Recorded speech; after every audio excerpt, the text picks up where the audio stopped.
Selamat pagi anak-anak, salam sejahtera untuk kita semua. Teacher berharap kalian sehat-sehat selalu dan juga dengan belajar PBM online ini kalian semangat terus, tidak bosan. Dan pada pagi hari ini kita belajar PPKN dan pertemuan kita pada pagi hari ini adalah mengenai kedudukan, fungsi dan arti penting Pancasila. Kedudukan Pancasila ada 6. Yang pertama, Pancasila sebagai dasar negara, yang artinya Pancasila menjadi norma dasar atau kaidah yang fundamental, dan hal tersebut juga tercantum di dalam alinea keempat Undang-Undang Dasar Negara Republik Indonesia tahun 1945,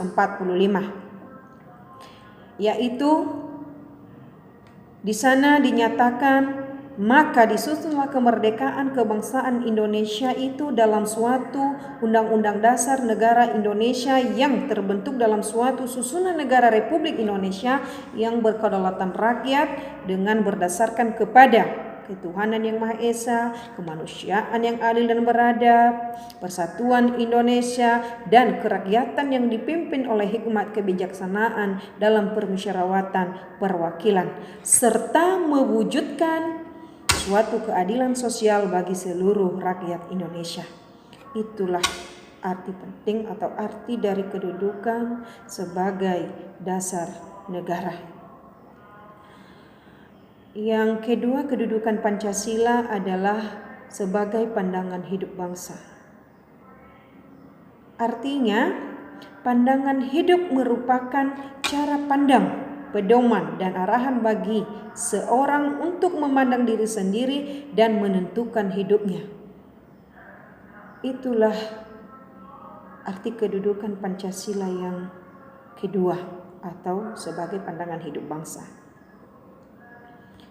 Dan yang ketiga adalah kedudukan Pancasila sebagai kepribadian bangsa.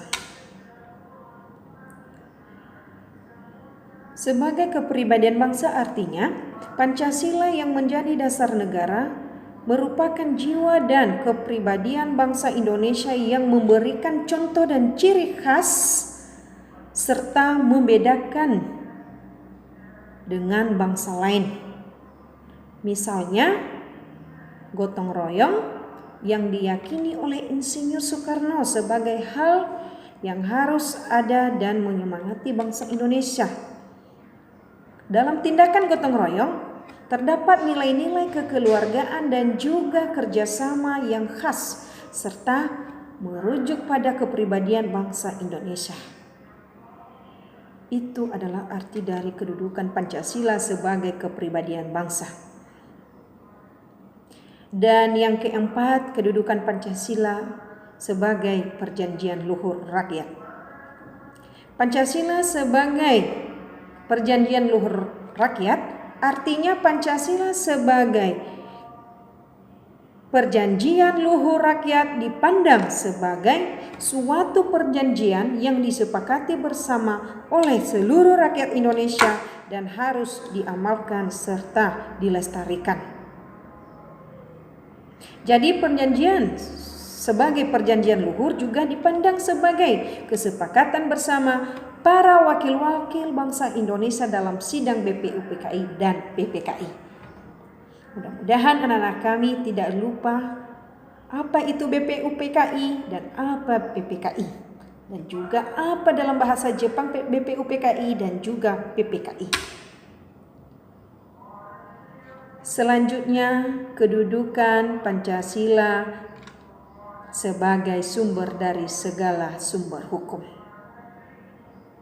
Yang artinya sumber hukum, sumber yang dijadikan bahan penyusunan peraturan perundang-undangan baik tertulis maupun tidak tertulis. Itu adalah sebagai sumber dari segala sumber hukum kedudukan Pancasila. Dan yang keenam, kedudukan Pancasila sebagai ideologi nasional. Kedudukan Pancasila sebagai ideologi nasional adalah merupakan sistem nilai yang ideal dicita-citakan dan diyakini kebenarannya untuk diwujudkan dalam kehidupan bermasyarakat, berbangsa, dan bernegara di Indonesia. Itulah arti dari kedudukan Pancasila sebagai ideologi nasional. Sampai di sini masih ada yang kurang dimengerti, dan mudah-mudahan apa yang teacher sampaikan pada pagi hari ini dapat dipahami. Dan kalau ada yang masih kurang dipahami, bisa dihubungi teacher. Sekian saja materi kita pada pagi hari ini, dan semoga kalian sukses selalu.